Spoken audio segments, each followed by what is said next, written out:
We're Autodrome from New York City.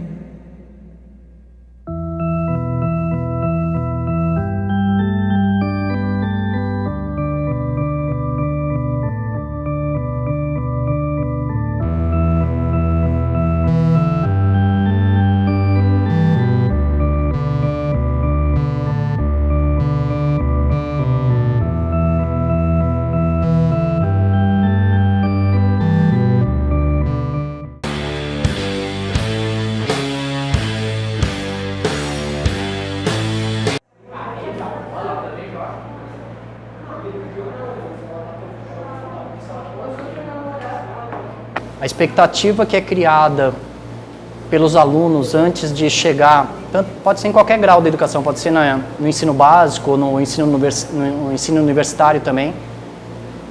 Os alunos criam uma expectativa e se frustram quando chegam nas escolas ou na universidade. E o mesmo acontece com os professores. Os professores criam uma expectativa também com relação ao que vai acontecer dentro da sala de aula, né? Todo o procedimento educacional envolvido, tem uma expectativa em cima dos alunos e acaba se frustrando.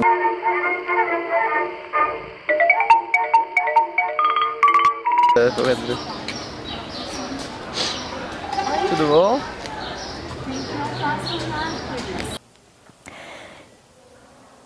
Eu acho que história e geografia, como eu trabalho com eles, assim, é muito mais momento de produção cultural do que de busca de conhecimento específico, porque a gente não aprende quando entra para a escola e não deixa de aprender quando sai da escola. Conhecimento não está associado às barreiras e às fronteiras imaginárias que a gente tem com os muros da escola. Aliás, não deveria de ter muro, esse é o maior problema que eu vejo.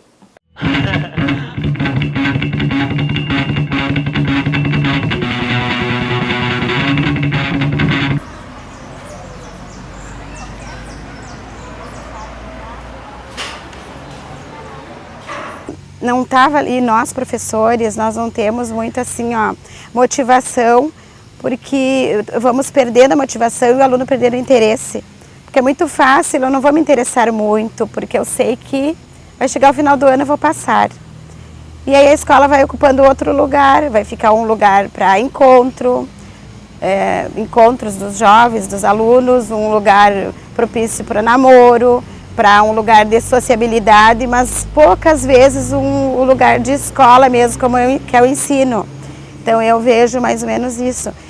E também o governo, no geral, ele vê assim, ele centraliza muito, que é a falta de qualificação dos profissionais da educação. E aí fica inventando, dando praticamente receitas prontas, inventando formação continuada, porque é nós que estamos despreparados. E eu vejo que o problema da educação está realmente na política governamental. Para começar, deveria ser sempre, mas na maioria das vezes não é, que quem ministra a educação deveria ser um pedagogo, para ter esse conhecimento. Porque aí vai ser assim, ou é um cargo educacional ou é um cargo político.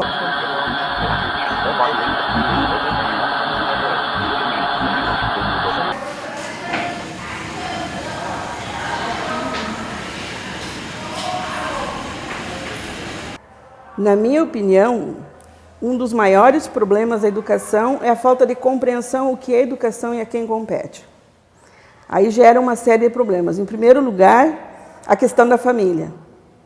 A educação na família hoje ela está delegando aquilo que é função dela para outras instituições, ou seja a escola, ou seja a rua, ou seja a polícia, mas está abrindo mão do seu papel de educador em casa.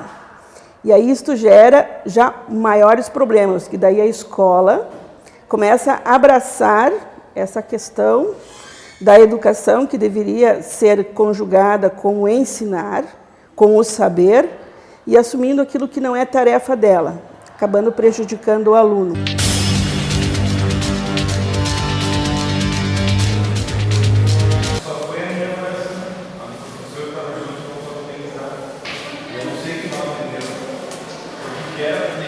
Tia, eu acho claro, isso é uma opinião pessoal, que ela tem são de duas ordens.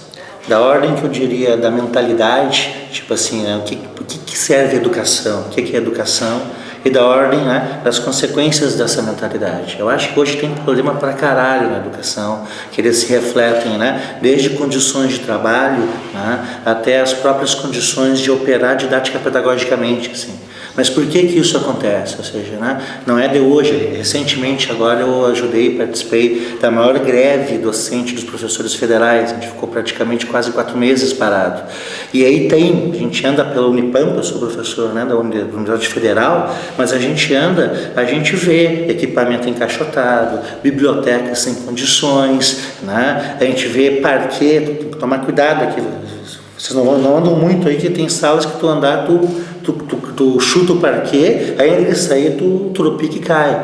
Então ela é uma universidade relativamente nova, nós estamos, né, não chega a 8 anos, é sempre um canteiro de obra, e tu começa a fazer uma obra, a outra já está em degenerescência. Mas tu vai, e não é só aqui em São Borja, eu tenho andado nos 10 campos da Unipampa, em tudo quanto é lugar é assim, mas não é só na Unipampa, né, eu sou filho da URGS, na URGS também tem problemas de equipamentos, tem problema da qualidade do prédio, tem problema de falta de professores, ou seja, né, a gente recebe aqui praticamente 150, 200 alunos novos a cada semestre, né, e às vezes não tem nem lugar para sentar, a gente tem que sentar no colo do colega, né, a gente não tem lugar para orientar, mas tu vai em outras universidades públicas, no caso, também tem esses problemas. Tu vai no IFE, escola técnica, também tem esse problema. Tu vai em escolas estaduais, também tem esse problema, é o banheiro que não funciona, é o professor que não tem. Por que isso acontece, né? Então, essas coisas elas acontecem primeiro porque eu acho que tem uma mentalidade e que a gente acaba reproduzindo isso de que educação é para formar mão de obra para o mercado de trabalho. E aí, eu não estou nem aí, desde que a pessoa saiba, né, ela tem um lugar para sentar, e aí é meio que um darwinismo social, que passem os fortes. Se o cara não aguentar, se o cara não superar, se o aluno não superar essas condições, estou nem aí, até porque eu quero os mais fortes. A educação, né, ela não tem uma preocupação, tipo tinha na Grécia Antiga, de formação de caráter, de formação de conhecimento. Um cara para ser filósofo, tipo o tio Ari lá, Aristóteles, né, ele levava 25, 30 anos para dizer agora tu é filósofo. Tá? Não estou dizendo que a gente tem que submeter as pessoas a isso, estou dizendo que o caráter da atividade educativa, ela muda, a educação vira um instrumento e não um processo de construção de ensino-aprendizado onde tu te aproprias do mundo de forma crítica e reflexiva, entendeu? Tu terias na verdade, a educação deixou de ser uma praxis para ser uma simples prática de reprodução do mundo do trabalho.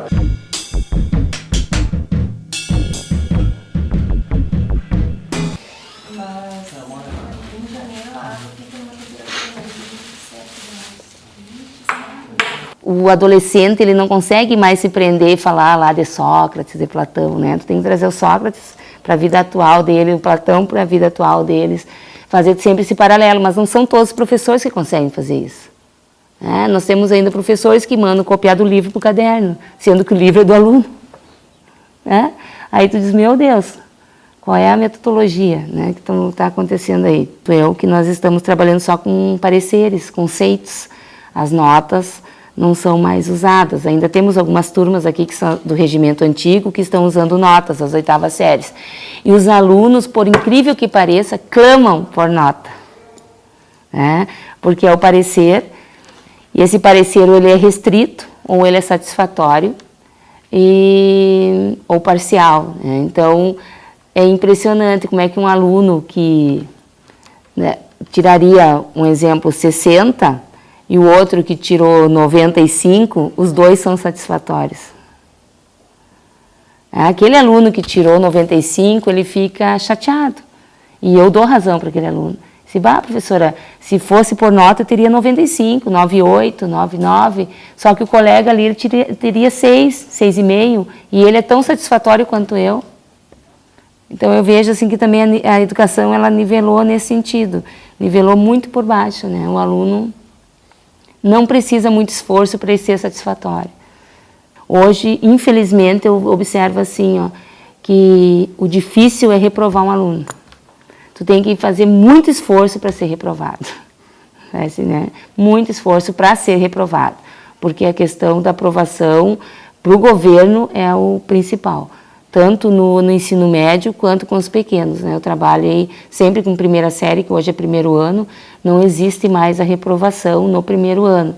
Então tem crianças assim que não sabem escrever o nomezinho, outros que estão lendo livrinho, e esses mesmos alunos vão para o segundo ano como satisfatórios.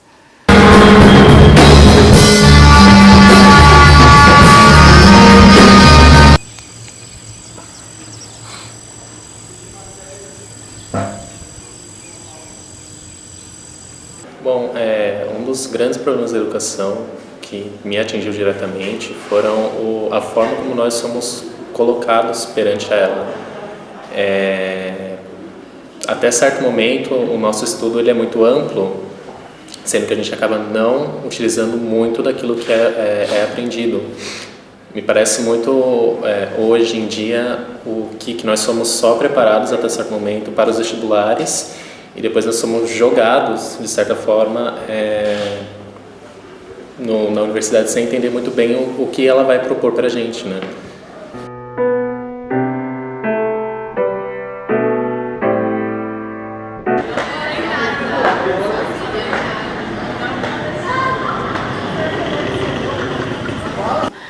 Na escola se fala do que acontece lá fora, mas com esse lado científico sempre, estimulando o nosso aluno a buscar através da ciência a verdade, não de mitos.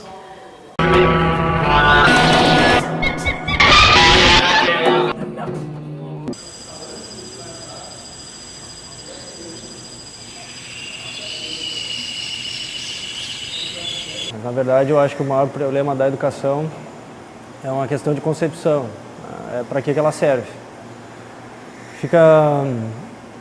Parece que, na verdade, a educação é uma coisa que tem que ser cumprida por etapas para dar conta de uma etapa posterior.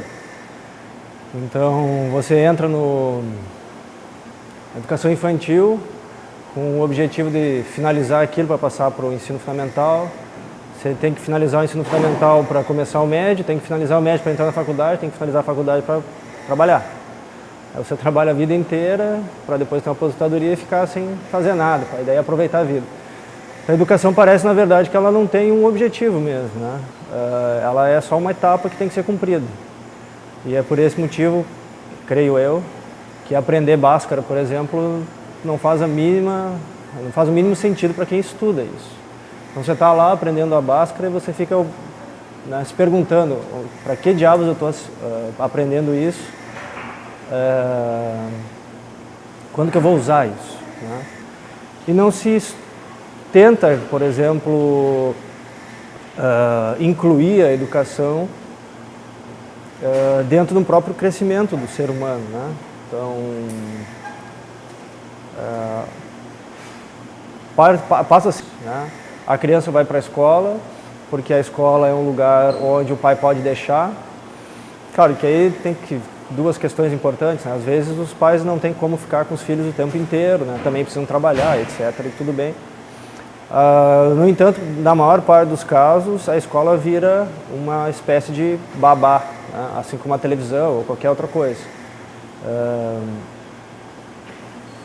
E não há uma retomada em casa do que é aprendido e também não se sabe muito bem para que se aprende, né? Então, para quem tem filho pequeno, você pode observar isso com bastante frequência, né? A criança vai para a escola, aí num dia ela volta super feliz porque ela aprendeu a desenhar a letra A, e aquela letra A depois ela vai ter outros desenhos em outras palavras, ela não entende por que isso é diferente, mas ela sabe que a letra A que tem que ser desenhada é aquela, porque é aquela que a professora quer que ela desenhe. Então, a alfabetização também é desenvolvida mais ou menos nessa perspectiva. É um ferramental, né? Você tem que aprender as letras para aprender a ler. E assim sucessivamente, você vai até o final da tua escolaridade nesse sentido. E isso repercute diretamente na sala de aula, né? O aluno vai para a sala de aula e não sabe o que está fazendo ali dentro.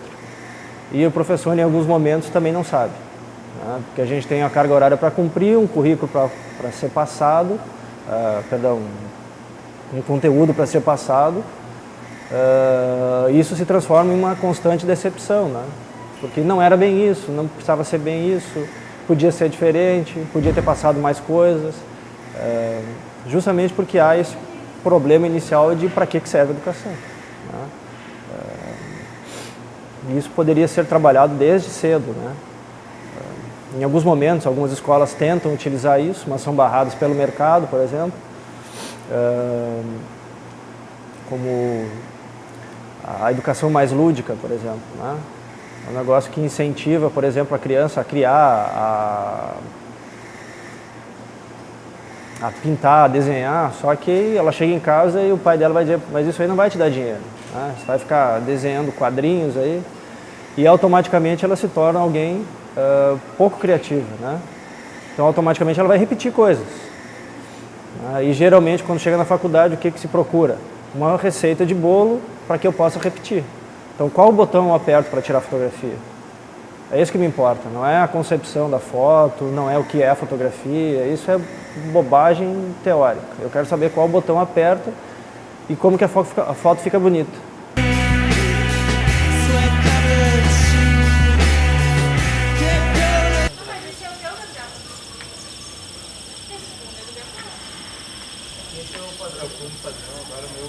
Bom, eu creio que, principalmente se tratando de problemas da educação, a gente deve pensar e tentar, se não resolver, mas problematizar a questão da educação a partir do rompimento de dois grandes paradigmas que nós somos herdeiros, né? Primeiramente, a questão do paradigma colonizador, que tratou a educação como uma propriedade do Estado, gerido por burocratas, por pessoas racionalmente ditas preparadas para conduzir e dizer o que é bom, o que deve, o que não deve ser educado ou apreendido. Esse modelo de sistema educacional colonizador, e que é histórico, né?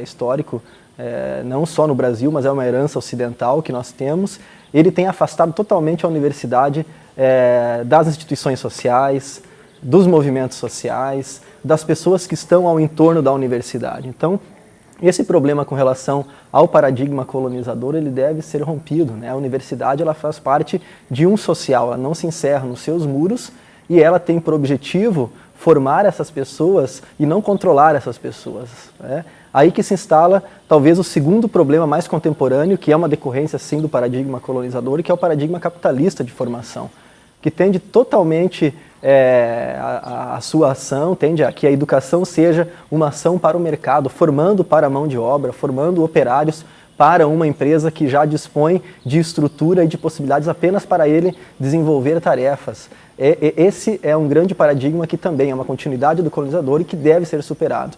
Ou seja, esses dois paradigmas acabam gerando um grande problema, que é o distanciamento da sociedade, a instituição se afasta e, por consequência, o aluno, o sujeito também se afasta do social. Nesse sentido, a educação acaba sendo vista como um meio, como um instrumento.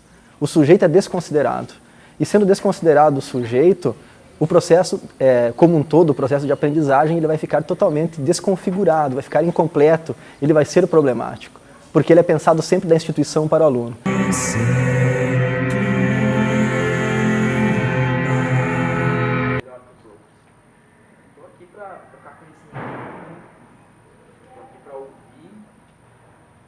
O terceiro ponto que eu acho que eu estive pensando hoje pela manhã é uma questão cultural do Brasil em relação a outros países.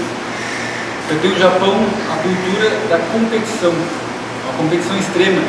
Desde criança, eles têm uma extrema competição, que eles têm que ser melhor que o outro. Eles têm que estudar mais, têm que tirar as melhores notas, eles têm que ser melhor no raciocínio, na inteligência, em tudo. E eles são tão exacerbados nisso que daí acaba depois, ao longo dos anos, ter um alto nível de suicídio. Se eu não fui melhor, eu fiquei em terceiro lugar, isso é vergonhoso para a família, que eu não fiquei em primeiro, eu fiquei em terceiro, e o cara acaba se matando. Como se a vida se resumisse a isso. E nós estamos no 880, nós estamos no 8. Eu vejo que o Brasil não tem uma cultura de competição, o mínimo de competição faz bem. Então eu quero me esmerar, eu quero tirar as melhores notas, e isso vai me abrir melhores caminhos no futuro, me dar melhores bolsas. Como tem um sistema em outros países, muitos não têm universidade pública como nós temos, né? São um sistema de bolsas, e os melhores é que têm as bolsas. Então você tem essa cultura, então eu tenho que ser o melhor. Eu quero participar do time de futebol, mas se eu não tirar as melhores notas, eu não vou participar do time de futebol. Eu não vou ter lugar. Posso ser um excelente jogador, mas se as notas for péssimas, eu não tenho lugar no time. Então eu tenho que ser melhor em tudo que eu faço. Eu vejo que o Brasil foi para um outro caminho. A cultura de que tem que tentar tornar tudo mais fácil possível. Por isso que eu digo assim, eu vejo como um problema das cotas. Tentou-se criar uma questão social que de fato só acessava universidades federais, a elite, né? O pessoal que estuda nos melhores colégios, né? Que tem as melhores condições. O pessoal que veio dos colégios com ensino bem mais baixo não conseguia acessar. Né? Só que ao mesmo tempo você não pode abrir demais esse leque, botar inúmeras cotas, em tudo quanto é tipo, porque você está tirando cada vez mais essa competição. Exagerando cada vez mais o mérito. Não, você não precisa mais ter uma nota, não precisa mais tirar 80 para entrar.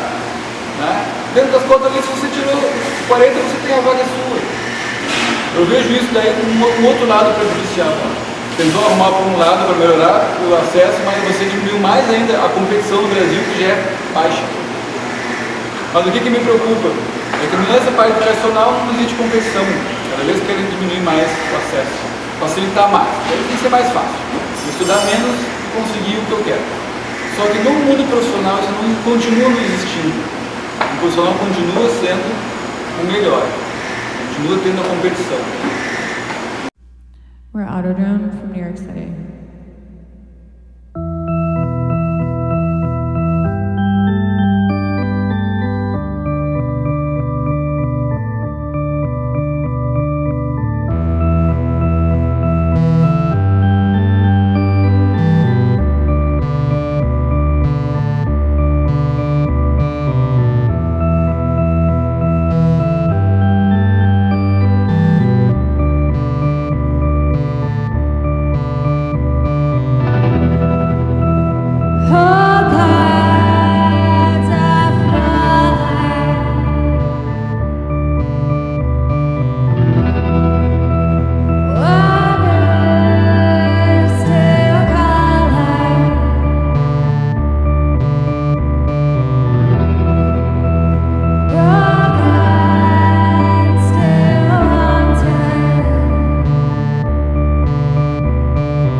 Whoa.